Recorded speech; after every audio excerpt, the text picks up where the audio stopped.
One little paragraph here from this New York Magazine story on the myth that there are Trump voters who regret it.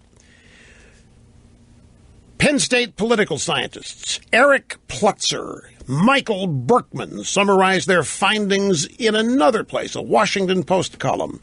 To wit, while his governance has galvanized opposition groups and his overall approval level remains low by historical standards, Trump's electoral base is not only intact, but it's enthusiastic and it's energized, providing Trump with a significant base of power. Those who fail to recognize this may find themselves underestimating his capabilities in governance in the same way that many underestimated his candidacy. Now, this story, I think, went to press before the health care debacle. It did. It's March 22, so it would have gone to press before the health care debacle last Friday.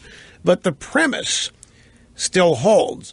And it goes back to something that I have been reminding people of, that all Trump has are the people that voted for him as a support group. He doesn't have the media.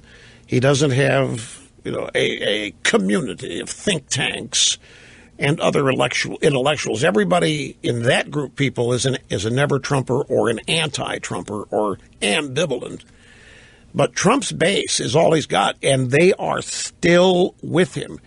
And it goes to this, even the approval number polls, just like the presidential preference polls, the election polling that came out, it is theorized by many, including the great writer Selena Zito, recently in the New York Post, that Trump approval rating polls are irrelevant because as far as Trump's base is concerned, it's near 100% approval.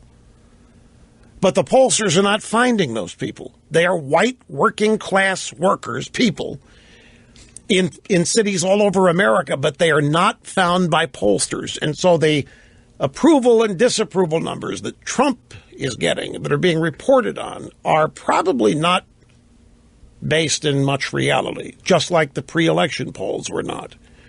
Because despite everything, Trump remains what he's always been, an outsider who is completely not just underestimated, but misunderstood by all of those in Washington who are still trying to find a way to plug him into their system. And that's never going to work out. They're never going to understand him if that's how they approach it.